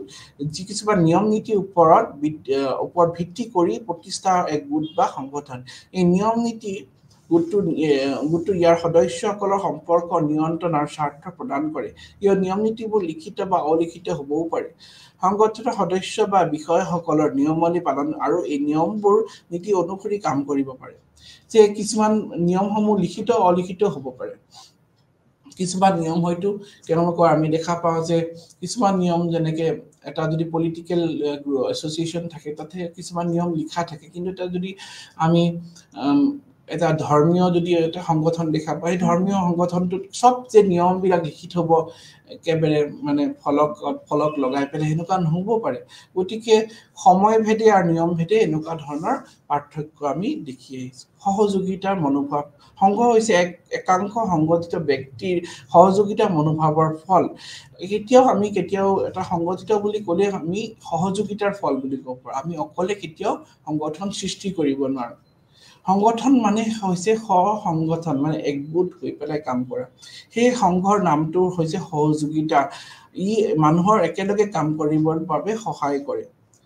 আৰু লগতে আৰু কিছুমান কথা আমি ইয়াতে জানিছো যে সংগঠনত আমি দেখা পালো যে এটা উদ্দেশ্য আৰু তেওঁলোকে উদ্দেশ্য লৈহে আগবাঢ়ে প্ৰত্যেকটো সংগঠনত আমি দেখিলো তেওঁলোকে উমৈহতীয়া উদ্দেশ্য লৈ পেলাই আগবাঢ়ি তেওঁলোকে কাম কৰিব আহে গতিকে আমি ৰাজনৈতিক সংগঠন দেখিলো ধৰ্মীয় সংগঠনৰ পাৰে সাংস্কৃতিক সংগঠনৰ পাৰে সাংস্কৃতিক সংগঠনৰ যিখিনি উদ্দেশ্য এইটো বেলেগ ৰাজনৈতিকতকে নাইবা ৰাজনৈতিক সংগঠনৰ যিখিনি নিয়ম আছে সেইটো সাংস্কৃতিক সংগঠনৰ লগত কেতিয়াও একে হ'ব নোৱাৰে কিন্তু প্ৰত্যেকৰে কিছু উদ্দেশ্য আছে প্ৰত্যেকৰে কিছু উদ্দেশ্যৰ মাজৰেহে চলি আহিছে সেই উদ্দেশ্যৰ মাজৰে চলাৰ কাৰণেহে কিন্তু সংগঠনটো সাৰ্ভাইভ কৰিব লগতে এই সংগঠনৰ কিন্তু নিজস্ব তেওঁলোকৰ এটা মানে তেওঁলোকৰ এটা সম্প্ৰদায়ৰ প্ৰতি তেওঁলোকৰ নিজস্ব সম্প্ৰদায়ৰ প্ৰতি তেওঁলোকৰ এটা অনুভূতি থাকে তেওঁলোকে যেতিয়া সংগঠিত হ'ব কেতিয়া তেওঁলোকে সংগঠিত হোৱাৰ প্ৰথম কথাটো হৈছে তেওঁলোকে এটা পৰিকল্পিতভাৱে তেওঁলোকৰ লোকসকলৰ সদস্যসকলে নিজৰ মানে ইচ্ছা পূৰণ কৰিব বিচাৰিছে আৰু তেতিয়া আমি দেখা পাম তেওঁলোকে সুপৰিকল্পিতভাৱে একগোট হৈ পেলাই কাম কৰে অকলে যোনটো কাম তেওঁলোকৰ কৰা অসম্ভৱ কথা গতিকে সুপৰিকল্পিতভাৱে যেতিয়া কাম কৰিব তেতিয়া তেওঁলোকৰ কৰ্মটো সাকসেসফুল হ'ব তেতিয়া তেওঁলোকৰ মানে কষ্ট সাৰ্থক হ'ব গতিকে পৰিকল্পিতভাৱে যেতিয়া কামটো আগবাঢ়ি যাব তেতিয়া কামটো সাকসেস হ'ব গতিকে সংগঠনত এইটো এটা গুৰুত্বপূৰ্ণ কথা পৰিকল্পিতভাৱে তেওঁলোকে সদায় আগবাঢ়ে আৰু লগত এটা সম্প্ৰদায়ৰ এক অনুভূতি সৃষ্টি কৰে যে আমি এক হয় আমি একগোট হৈ পেলাই কাম কৰিব লাগিব অকলেতো এইটো কাম কৰা সম্ভৱ নহয় একগোট হৈ পেলাই আমি কাম কৰিলে আমাৰ মানে এইটো ফুলফিল হ'ব আমাৰ লক্ষ্যটো মানে উদ্দেশ্যটো আমাৰ ফুলফিল হ'ব লগত সামাজিকৰণ আৰু পাৰস্পৰিক সম্পৰ্ককো আমাক সহযোগিতা প্ৰদান কৰে যে পাৰস্পৰিক সম্পৰ্ক যে ইটোৱে সিটোৰ লগত এটা বুজাবুজি এটা আন্ডাৰষ্টেণ্ডিং যোনটো খুবেই দৰকাৰী যোনটো এতিয়া সময়ৰ লগত নোহোৱা হৈ গৈছে আমি দেখা পাওঁ গতিকে এই সংগঠনসমূহৰ কিন্তু বৰ্তমান সময় খুবেই দৰকাৰী সমাজখনক সুপৰিকল্পিতভাৱে আগবাঢ়ি নিয়া গতিকে সামাজিকৰণৰ দিশত সংগঠনে কাম কৰে যেতিয়া আমি দেখা পাওঁ সংগঠনত লোকসকলে যেতিয়া একগোট হৈ পেলাই আহে হয়তো অন্য সেই ব্যক্তিসকলে অন্য কামত তেওঁলোকে ব্যস্ত কিন্তু সংগঠনে যেতিয়া মাতে কিবা কৰ্মৰ কাৰণে হয়তো চাফা অভিযানেই হওক নাইবা কিবা খাদ্য বিতৰণে হওক তেতিয়া কি হয় সেই ব্যক্তিসকলে এটা দিন নাইবা এটা সময় তেওঁলোকে সেই সংগঠনৰ কাৰণে উলিয়াই লয় তেওঁলোকে মানে সেই কামটোত আগবঢ়ায় তেওঁলোকে নিজৰ শ্ৰমদান দিয়ে আৰু সেই প্ৰচেষ্টাত কিন্তু সামাজিকৰণৰ এটা প্ৰচেষ্টা বুলি ক'ব পাৰো সেই ব্যক্তিজনে হয়তো অন্য সময় নাপায় মানে তেওঁ সমাজৰ কাৰণে কিবা কাম কৰিব যেতিয়া কিন্তু সংগঠনত তেওঁ কেতিয়া কাম কৰিব সংগঠনত কাম কৰাৰ লগে লগে তেওঁ সমাজৰ কাৰণে কিবা এটা কাম কৰিবলৈ তেওঁ নিজে নিজে আগবাঢ়ি আহিব নিজে নিজে সেইটো কামৰ কাৰণে তেওঁ সময় ওলাব লাগিব আৰু এটা পাৰস্পৰিক সমৰ্থন সহযোগিতাৰ এই গোটেই যিখিনি মানে প্ৰিন্সিপাল সেইটো আমাৰ মানুহৰ মাজত তেতিয়া সেইটো ডেভেলপ হৈ যায় লগতে সংগঠনবোৰে তেওঁলোকে সদস্যসকলৰ স্বাৰ্থ আৰু লগত সামাজিক সমস্যাৰ বাবে উকালতি কৰে আমি দেখা পাই থাকোঁ যে সদস্যসকলৰ সদস্যসকলৰ যি স্বাৰ্থ আছে যিখিনি সদস্যসকলৰ যিখিনি মানে লক্ষ্য বা এইম আছে সেইখিনি দাঙি ধৰাত কিন্তু মানে সদায় আগবাঢ়ি আহিছে যেনেকৈ আমি দেখা পাওঁ যে কেতিয়াবা সমাজত এক শ্ৰেণীৰ লোকক বহুখিনি অন্যায় অবিচাৰৰ সন্মুখীন হ'ব লগা হয় সেই সদস্যসকলৰ যিখিনি তেওঁলোকে পাব লগা প্ৰাপ্যৰ পৰা বঞ্চিত হ'ব লগা আমি দেখা পাওঁ তেতিয়া কি হয় তেতিয়া এই সম্প্ৰদায় যি সংগঠনটোৱে যেতিয়া আগবাঢ়ি আহে তেওঁলোকে একগোট হৈ পেলাই কাম কৰে যে সেই লোকসকলৰ তেওঁলোকৰ সদস্যসকলৰ যাতে মানে কোনো ক্ষেত্ৰত তেওঁলোকে বঞ্চিত হ'ব নালাগে তেওঁলোকে যাতে নিজৰ স্বাৰ্থটো পূৰণ কৰিব পাৰে সামূহিক স্বাৰ্থ অকল নিজস্ব স্বাৰ্থ নহয় এটা সামূহিক স্বাৰ্থৰ কথা আহিছে সামূহিক স্বাৰ্থ পূৰণ কৰিব পাৰে তেওঁলোকে সদায় আগবাঢ়ি লগত সামূহিক কণ্ঠ হৈ পেলাই তেওঁলোকে মাত মাতে আৰু যেতিয়াই সমাজত সমস্যাৰ সৃষ্টি হয় সমাজত যেতিয়াই বিভিন্ন ধৰণৰ মানে আমি দেখা পাওঁ সমাজত যিখিনি বেবিচাৰ সমাজত যিখিনি অন্যায় অবিচাৰ হৈ আছে যেতিয়া সমাজত বহু সময়ে মানে বহুত মানে অত্যাচাৰ সন্মুখীন হ'ব লগা হৈছে সমাজত যেতিয়াই এনেকুৱা ধৰণৰ কৰ্ম দেখা পাওঁ আমি যাৰ কাৰণে সমাজত মানে অস্থিৰতা বিৰাজমান হয় সমাজত যেতিয়া সামাজিক ভেলুবিলাক উলংঘন কৰা হয় তেতিয়াই এই সংগঠনসমূহ আগবাঢ়ি আহি পেলাই সদায় এই মানে সামাজিক অনুষ্ঠানসমূহৰ সহায়ত তেওঁলোকে কাম কৰি আহি আছে দেখা পাওঁ লগত আৰু এটা আমি কথা জানিব লাগিব সামাজিক সংগঠনে সদায় মানে সিদ্ধান্ত লোৱাত সহায় কৰে তেওঁলোকে সিদ্ধান্ত এটা লৈ শাসন থাকিব সিদ্ধান্ত থাকিব সংঘাত নিষ্পত্তিৰ বাবে তেওঁলোকে এটা প্ৰণালী সদায় আগবাঢ়িলে যেনেকে সমাজখনত ধৰি লওক কিবা এটা কাজিয়া হ'লে তেওঁলোকে কি কৰে একগোট হৈ পেলাই আহি পেলাই তেওঁলোকে কাম কৰা আৰম্ভ কৰে তেওঁলোকে কেনেকৈ সমস্যাটো সমাধান কৰিব পাৰিব কেনেকৈ লোকসকলক তেওঁ মানে একগোট কৰি ৰাখিব পাৰিব কেনেকৈ যাতে সমাজৰ বান্ধোনটো যাতে ভাঙি নপৰে তাৰ কাৰণে কিন্তু তেওঁলোকে সদায় প্ৰয়াস কৰি আহিছে এইটো আমি দেখি থাকোঁ সময়ে যে কেনেকৈ সংগঠনে সমাজৰ মানে সমস্যাসমূহ দূৰ কৰিবলৈ তেওঁলোকে কেনেকৈ আগবাঢ়ি আহে তেওঁলোকে বহু সময়ত কিছু সাজেশনো তেওঁলোকে দিয়ে যে এইখিনি কৰিলে সমস্যাখিনি দূৰ হ'ব তাৰ লগত অৱদানৰ যদি আমি কথা চাওঁ আমি সদস্যসকলৰ সভা অনুষ্ঠান প্ৰকল্প আৰু স্বেচ্ছাসেৱী কামত অংশগ্ৰহণ জৰিয়তে সংগঠনে কাৰ্যকলাপ আৰু পদক্ষেপ অৰিহণা যোগায় আমি দেখি থাকোঁ সংগঠনে বহু সময়ে তেওঁলোকে বহু ধৰণৰ এনেকুৱা কিছুমান মানে প্ৰগ্ৰাম তেওঁলোকে লয় যেনেকৈ খাদ্য বিতৰণে হওক নাইবা স্বাস্থ্য ক্ষেত্ৰতে নাইবা হেৰি কৰা এনেকুৱা সময়ে তেওঁলোকে সমাজখন সজাগ কৰিবলৈ সদায় চেষ্টা কৰে সমাজৰ যাতে ব্যক্তিসকলে তেওঁলোকে সদায় সমাজৰ কাৰণে কাম কৰে তাৰ কাৰণে সময়ে আমি দেখি থাকোঁ সমাজৰ ওপৰত প্ৰভাৱো আছে গতিকে আমি দেখা পালোঁ যে এই গোটেই সংগঠনটো তাৰ কিন্তু সমাজৰ কাৰণে সৃষ্টি হৈছে সমাজৰ সুপৰিকল্পিতভাৱে যাতে সমাজখন আগবাঢ়ি যাব পাৰে সমাজত যাতে কাৰো মানে অন্যায় নহয় কোনো শ্ৰেণী যাতে অন্যায় নহয় তাৰ তিয়াই কিন্তু সংগঠন সেইটো কাৰণে সৃষ্টি হৈছে সংগঠনৰ ভূমিকা বেলেগ প্ৰত্যেকটো সংগঠনৰ ভূমিকা বেলেগ সংগঠন যে অকল এটা দিশতে কাম কৰিব সেনেকুৱা নহয় প্ৰত্যেক সংগঠনৰে কিন্তু ভূমিকা বেলেগ আৰু প্ৰত্যেক সংগঠনৰ কাৰ্য বেলেগ প্ৰত্যেক সংগঠনে নিজৰ কাৰ্যখিনি পালন কৰি আহিছে আৰু সেই যেতিয়াই সমাজত মানে সামাজিক নিয়ম উলংঘন হ'ব সমাজত যেতিয়াই এজন ব্যক্তি নাইবা সেই সম্প্ৰদায়ৰ লোকসকলৰ ওপৰত অন্যায় বিচাৰ হ'ব তেতিয়াই সংগঠনসমূহ একগোট হৈ পেলাই আমি দেখি থাকোঁ তাৰ বিৰুদ্ধে মাত মাতে তেওঁলোকে সেই তাৰ বিৰুদ্ধে মাত মাতি সমাজত পৰিৱৰ্তন আৰু সেই সমাজত যেতিয়া তেওঁলোকে মাত মাতি তেওঁলোকে মানে দেখুৱাই দিয়ে তেওঁলোকৰ যি সমস্যাখিনি সমাধান কৰিবলৈ তেওঁলোকে যেতিয়া চৰকাৰক কয় তেতিয়াই কিন্তু সেই পৰিৱৰ্তনৰ জোৱাৰ সৃষ্টি হয় গতিকে এইখিনি আমি কথা জানিলোঁ তাৰ লগতে ইয়াত আমি যদি প্ৰভাৱৰ কথা যাওঁ যে প্ৰভাৱটো হ'লে আমি সংগঠনবোৰে সামাজিক নিয়ম নীতি আৰু প্ৰতিষ্ঠানৰ ওপৰত গুৰুত্বপূৰ্ণ প্ৰভাৱ পেলায় সামাজিক পৰিৱৰ্তন ৰচনা কৰিব পাৰে আৰু ৰাজহুৱা কল্যাণৰ অৰিহণা যোগাব পাৰে যে সামাজিক নিয়ম নীতি আৰু প্ৰতিষ্ঠানৰ ওপৰত সামাজিক নিয়ম নীতিৰ ওপৰত প্ৰভাৱ পেলায় যেনেকৈ সমাজৰ কিছু এনেকুৱা নিয়ম মই অলপ আগতে কৈছো যে নিয়ম হয়তো এইটো আমাৰ সমাজৰ কাৰণে দৰকাৰ নাই যেনেকৈ বাল্য বিবাহ এসময়ত বাল্য বিবাহ হৈছিল কিন্তু সেই বাল্য বিবাহটো আমাৰ সমাজৰ কাৰণে এটা অভিশাপ সমাজৰ কাৰণে অভিশাপ আৰু এইটো পৰিৱৰ্তন আনা খুবেই দৰকাৰী সেই ক্ষেত্ৰত এই সংগঠনসমূহে একগোট হৈ কাম কৰে যেনেকৈ আমি নিউজসমূহত দেখি থাকো যে য'ত য'ত বাল্য বিবাহ হয় তেওঁলোকে গৈ সেইসমূহ দূৰ কৰিব চেষ্টা কৰে তেওঁলোকে তাৰ কাৰণে তাতে গৈ পেলাই একগোট হৈ পেলাই তেওঁলোকে মানে সেইটো ৰখাই গৈ পেলাই আৰু এনেকুৱা যেনেকৈ আমি দহেজ প্ৰথা আছে আকৌ তাৰ লগতে আৰু বহুখিনি মানে কুসংস্কাৰ সমাজত আছে যিসমূহ হয়তো সময়ৰ লগত পৰিৱৰ্তন হ'ব লাগে এসময়ত সমাজত আছিলে কিন্তু এতিয়া সেইসমূহ পৰিৱৰ্তন হ'ব হ'ল আৰু সেইখিনি পৰিৱৰ্তন অনাত কিন্তু সংগঠনে যথেষ্ট পৰিমাণে সহায় কৰে সংগঠনে একগোট হৈ পেলাই সেইখিনি সময়ত মাত দিয়ে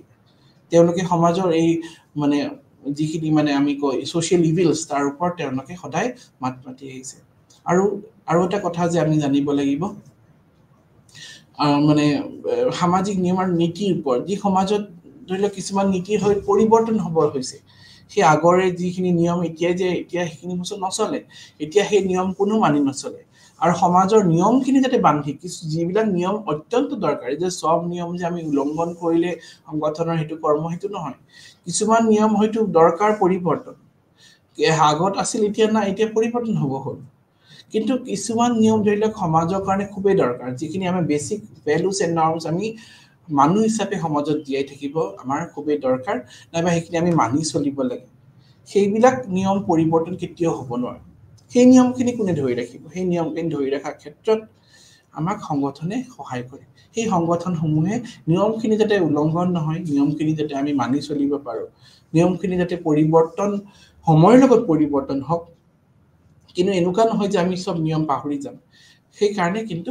যথেষ্ট পৰিমাণে সহায় কৰে লগতে সামাজিক পৰিৱৰ্তন ৰচনা কৰিব পাৰে আৰু ৰাজহুৱা কল্যাণৰ বাবে সামাজিক পৰিৱৰ্তন সৃষ্টি হয় ছ'চিয়েল চেঞ্জ হয় এই সংগঠনসমূহ যে নতুন সংগঠনসমূহে সৃষ্টি কৰিছে যেনেকৈ আমি উদাহৰণস্বৰূপে আমি টিভিত দেখি থাকোঁ যেনেকৈ ইণ্টাৰকাষ্ট মেৰেজটো জাতিৰ মাজত বিবাহ এইটো কিন্তু সমাজে একচেপ্ট নকৰে কিন্তু এতিয়া সময়ৰ পৰিৱৰ্তন হৈছে সময় পৰিৱৰ্তন হোৱাৰ কাৰণে সেনেকুৱা ধৰণৰ বিবাহ হৈছে আৰু তাতে কিন্তু কিছুমান সংগঠনে আগবাঢ়ি আহি পেলাই কাম কৰিছে বহুত এনেকুৱা আমি নিউজত দেখি থাকোঁ সংগঠনসমূহে তেওঁলোকে কি কৰে এনেকুৱা ধৰণৰ বিবাহ হওক তেওঁলোকে ছাপোৰ্ট কৰে কাৰণ কি তেওঁলোকক যদি এই সংগঠনসমূহে সহায় নকৰে তেতিয়া সমাজৰ কোনো সদস্যই এনেকুৱা ধৰণৰ বিবাহত নাহে আগভাগ নলয় গতিকে সেইখিনি সময়ত সমাজৰ এই সংগঠনসমূহ আগবাঢ়ি আহি পেলাই তেওঁলোকে বিশেষ এই ধৰণৰ সমস্যাসমূহ সমাধান কৰাৰ সৃষ্টি কৰে আৰু নাইবা কেতিয়াবা সমাজত যেতিয়া হাই কাজিয়া হৈ গ'ল সমাজ এখনত যেতিয়া বহুত ধৰণৰ প্ৰব্লেম আহি গ'ল সমাজখন যেতিয়া আনষ্টেবল হৈ গ'ল তেতিয়া কিন্তু এইসমূহ সংগঠনৰ এটা বিশেষ ভূমিকা আছে তেওঁলোকে সমাজখনক পৰামৰ্শ দিয়াৰ লগতে সেই সমস্যাসমূহ দূৰ কৰাত সহায় কৰে তাৰ লগতে ৰাজহুৱা কল্যাণৰ কাৰণে কাম কৰে সোসাইটি অকল যে মানে সংগঠনটোৱে অকল নিজস্ব উন্নতিৰ কাৰণে নহয় তেওঁলোকে সমাজৰ উন্নতিৰ কাৰণে সদায় কাম কৰি আহিছে গতিকে আমি দেখা পালো যে সংগঠনৰ বহুত ভূমিকা আছে সংগঠন এটা সমাজৰ অংগ বুলি ক'ব পাৰো সমাজত সংগঠনৰ অবিহনে আমি সমাজখন কেতিয়াও কল্পনা কৰিব নোৱাৰো প্ৰত্যেক সমাজতে আমি সংগঠনৰ থকা দেখা পাওঁ আৰু প্ৰত্যেক সংগঠনে কিন্তু সমাজখন সুস্থিৰভাৱে নিয়াত সহায় কৰে যেনেকৈ আমি ধৰ্মীয় সংগঠনৰ কথাই ক'লো ৰাজনৈতিক সংগঠনৰ কথাই ক'লো এই প্ৰত্যেক সংগঠনৰে কিন্তু একোটা নিজস্ব ভূমিকা আছে আৰু সেই ভূমিকাৰ জৰিয়তে তেওঁলোকে সমাজ কল্যাণৰ কাৰণে আগবাঢ়ি আহে সমাজ কল্যাণ সমাজ পৰিৱৰ্তনত সমাজৰ কিছু নিয়ম পৰিৱৰ্তনত সমাজৰ কাৰণে ভাল কৰাত সমাজৰ উন্নতিৰ কাৰণে কাম কৰাত সমাজৰ একগোট হৈ পেলাই সমাজৰ কাৰণে কাম কৰাত সদায় তেওঁলোকে প্ৰয়াস কৰি আহিছে গতিকে সংগঠন বুলি ক'লে আমি প্ৰথম কথা জানিব লাগিব সমাজৰ সুগঠিতভাৱে কাম কৰা আমি কেতিয়াও অকলশৰীয়াকৈ কাম কৰিব নোৱাৰোঁ। মানুহ হিচাপে আমি সদায় জীয়াই থাকিব হ'লে আমাক সংগী লাগে, আৰু সমাজত সংগী মানে সংগঠন। যেতিয়া সমাজখন যেতিয়া চলিব, কেনেকৈ চলিব? সমাজখন সংগঠিতভাৱে, সুগঠিতভাৱে চলিব, আৰু সমাজত এই সংগঠনৰ অত্যন্ত প্ৰয়োজন আছে। সমাজখন অকল যে নিয়মৰ মাজেৰে চলিব এনে নহয়, সমাজত বহুতখিনি মানে অন্য কথাও জড়িত হৈ আছে। যেনেকৈ আমাৰ সংস্কৃতি সংগঠনৰ কথা কলোঁ, সংস্কৃতি সংগঠনে মনোৰঞ্জনৰ ক্ষেত্ৰত, যেনেকৈ ৰাজনৈতিক সংগঠনে ৰাজনৈতিক ক্ষেত্ৰত, ধৰ্মীয় সংগঠন ধৰ্মীয় ক্ষেত্ৰত। গতিকে আমি দেখিলোঁ যে এই বেলেগ বেলেগ সংগঠনৰ কিন্তু একোটা বিশেষ ভূমিকা আছে, তেওঁলোকৰ নিজস্ব ভূমিকা আছে, আৰু সেই নিজস্ব ভূমিকা তেওঁলোকে সময়ে সময়ে পালন কৰি অহা আমি দেখা পাওঁ। গতিকে সংগঠন মানে সুপৰিকল্পিতভাৱে আগবাঢ়ি যোৱা এটা গোট, সামাজিক গোট বুলি ক'ব পাৰোঁ, আৰু সেই সামাজিক গোটসমূহৰ সমাজত বিশেষ ভূমিকা আছে। গতিকে আজি আমি ক্লাছটোত সংগঠনৰ কথা ডিছকাছ কৰিলোঁ, আৰু নেক্সট ক্লাছত আমি অন্য কথাৰ আলোচনা কৰিম। গতিকে ইমানতে কৈ আজি মোৰ ক্লাছটো সামৰি মাৰিলোঁ। নমস্কাৰ।